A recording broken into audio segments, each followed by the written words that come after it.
قال لك سوسة جوهرات السحر، لكن صونين جوهرات تونس الكل. السلام عليكم يا جماعة، مرحبا بكم في فيديو جديد. اليوم أنا فيديو مختلف. باش نعمل دورة في المدينة اللي نسكن فيها أنا. هي مدى صغرونة لكن محلاها بصراحة، وتستقطب برشا سياح في الصيف. وقبل كل شيء، قبل ما نبداو رحلتنا كل شيء، نقول لكم يعطيكم الصحة على تشجيعكم وعلى ثقتكم فيا وعلى كلامكم الحلو. ميرسي بوكو. بصراحة بعد إصراري أنا ومحبتي للشيء اللي نعمل فيه، انتم زدتوا شجعتوني باش نواصل. ميرسي بوكو، شكرا لكافة أنحاء العالم. عندي ما شاء الله المغاربة، الجزيرية، المصاروة، اللهم صل يعني به، وتونسيين زاد اللهم صل يعني به، ولا تونس يتبعوا فيا. ميرسي بوكو بلادي الحلوة. يلا نبدأ رحلة السفلة. يا جماعة أنا وصلنا المدخل المدينة، ذي يسمى مدخل رئيسي اللي تلقى في وسط القهوة والجامعة والطريق البحر وكل شيء. شفتوا جماعة كيفاش الطقس في ساعة تقلب في ساعة الشتاء. حسيتوا هذه وسط المدينة، هذه الجامعة، هذه تسمى قلب المدينة. ريتوا كيفاش الطقس في ساعة تقلب، والله في تقل تشتاء تصب. شوفوا يا جماعة الشتاء نزلت. لو شفت اثنين من هنا تهز المقاطع، من هنا طلع الرفراف، من هنا طلع الرفراف، من هنا سونين رفراف المقاطع. يا جماعة الناس اللي تجي من تونس ماشي على المسيرة، هذا الطريق الرئيسي تاعك. توصل لهنا تجيش تلقاها كيما الروبا، هو من هنا راك تطلع الرفراف ومن هنا تتعدل على المسير، فهمت؟ هذه هي سونين. الله الله الله الله.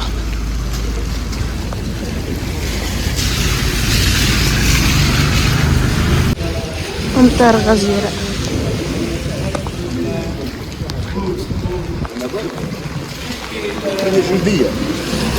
هي وسط المدينة يتسمى.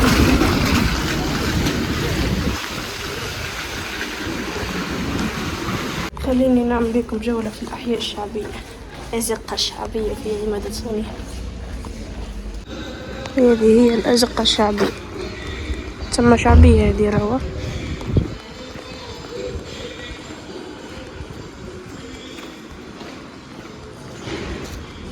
من هنا تبيك تنجم تهبط للبحر ودور الجبل وتنجم تعمل كل شيء.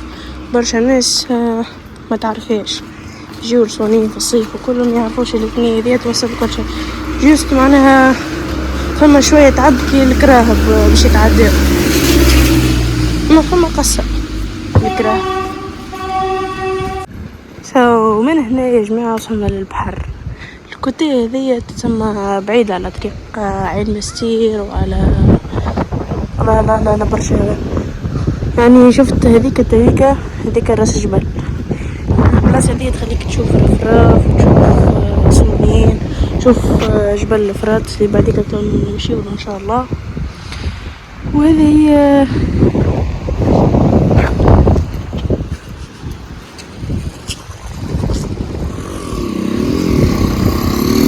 دار، هذه اسمها دار كربوني. ديما كي يجيو يقعدوا العباد هنا ويسألوا وين انت قاعد، يقول اني قاعد بهذا دار كربوني.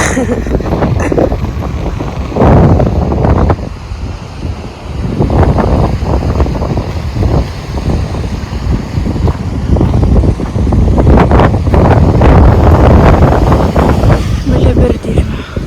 هذيك التويك اسمه جبل الفراس، بعديك نحكي لكم عليه. وهذيك البيلاو، حاجة البيلاو موجودة في رفراف.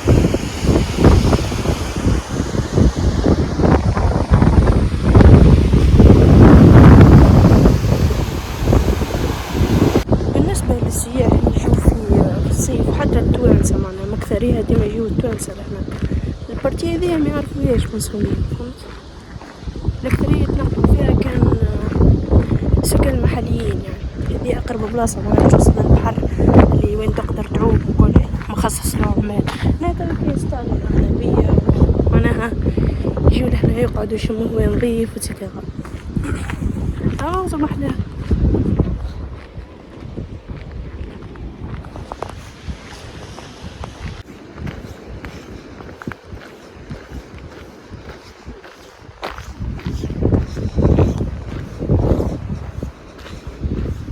يا جماعة من مقبل نصور وما حكيت لكمش على عمادة سخنين.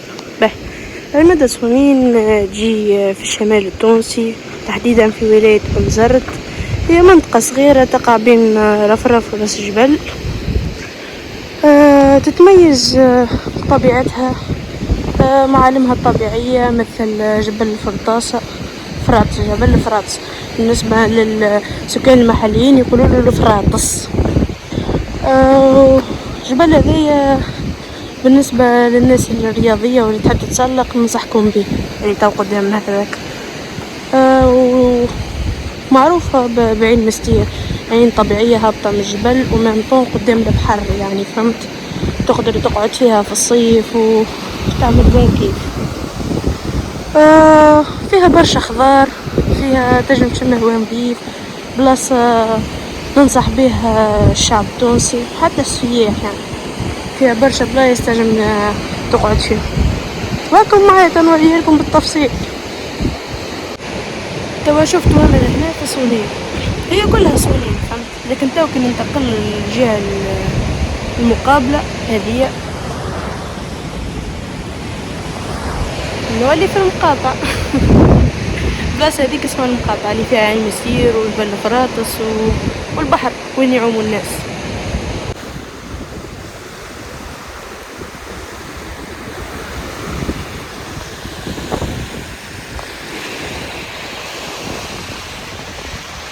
تويك انتقلنا للضفة الثانية،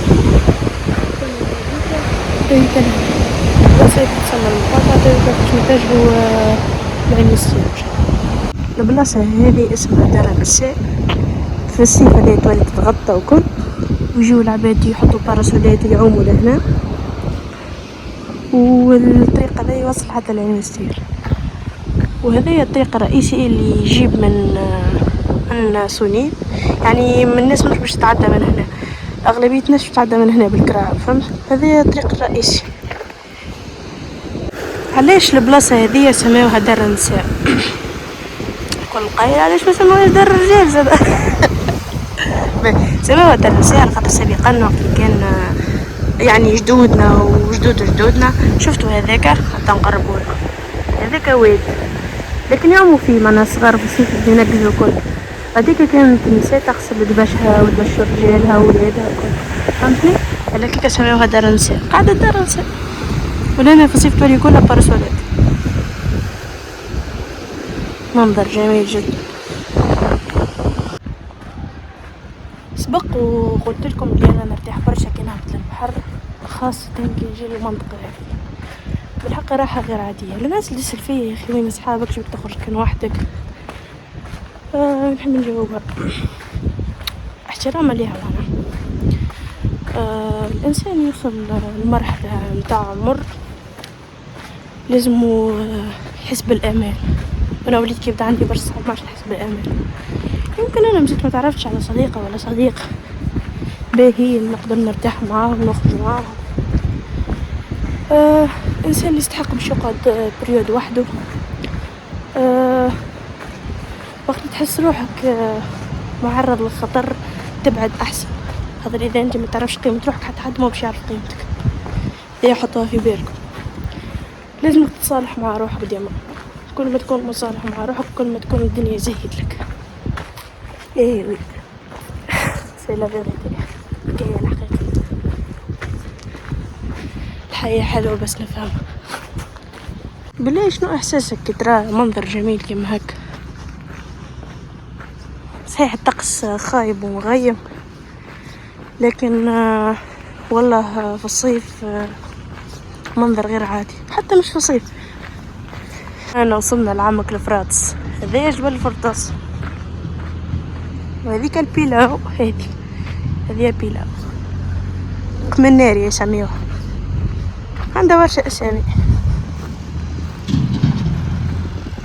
بسم الله ما شاء الله. شوفوا كالجمال، شوفوا.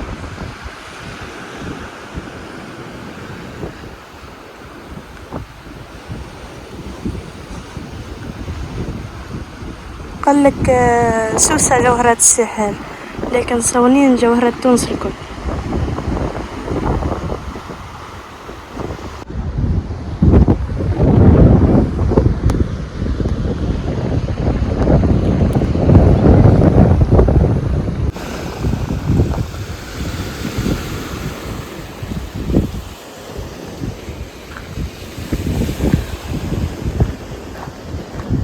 سارة اليوم طقس خايب معناها، وفما برشا هواء وبرشا تحس هكا بالصبح شتاء. ولا راني طلعت للجبل، منظر غير عادي، منظر كي تطلع في جبل يطل على صونين وعلى رفراف وعلى راس جبل ويخطف شوية الغير ملح. ان شاء الله غير ملح زي باش نمشي ولا باش نصور لكم فيها بحول الله. هذه هي صونين الجميلة للناس اللي متعرفش صونين. هذيك باش نوريكم داموس. داموس هذايا يسميوه تمطير. هنا في الصيف الناس تجي تنقز ويدعو بلاصة مخفية شوية على العيون.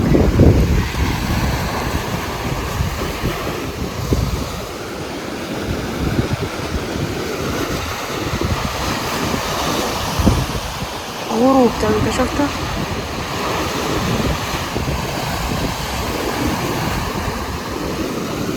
هاي هاني حضرت على غروب الشمس.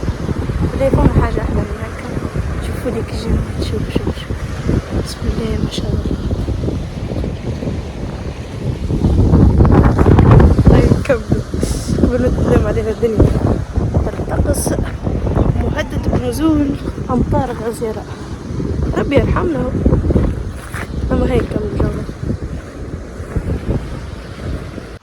هذا هو طريق عين مسير. طريق تكمل تو ديريكت باش تكسر على اليسار.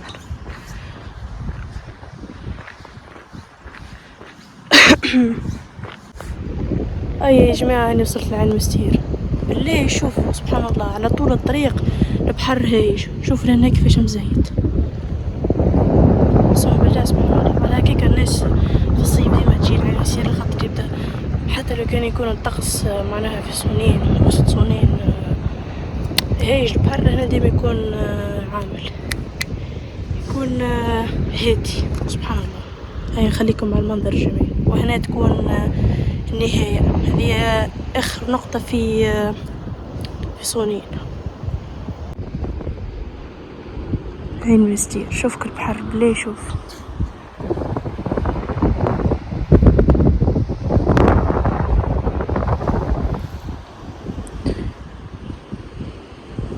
طيب شفتوا غاديك عندي فيديو سابق نخليكم روابط الفيديوهات. حتى عندي فيديو طلعت فيه الجبل. غاديك فما العين هذيك عين مستير. مش البلاصة كل اسمها عين مستير، ما هي سميتها على عين مستير بما انه فيها العين فهمت. وهذيك رفراف. شفت نهاية الجبل هذايا هذاك تكون رفراف ومن وراها غير ملح. والنهاية نتاع صونين توفى لهنا. هاي لهنا بالضبط. ومن غاديك تلقى روحك في رفراف. يعني عين مستير تنجم تمشي لها من رفراف تنجم تمشي لها من صونين. اما من صونين احسن.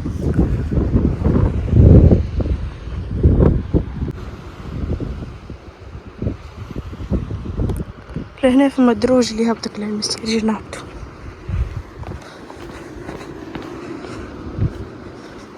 شوف الدروج ما طولوا بليه. هذيك النهاية نتاعو.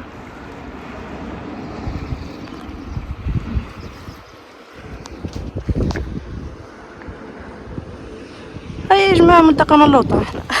اكثر حاجة تعب هو الدروج. وفي الصيف تبدا برشا زحمة. البنية معابية مش نورمال. ناس جاب بطريقة غير عادية. يعملوا رحلات حتى. الناس اللي تخاف تجي وحدها راهو فما رحلات ما تخافوش.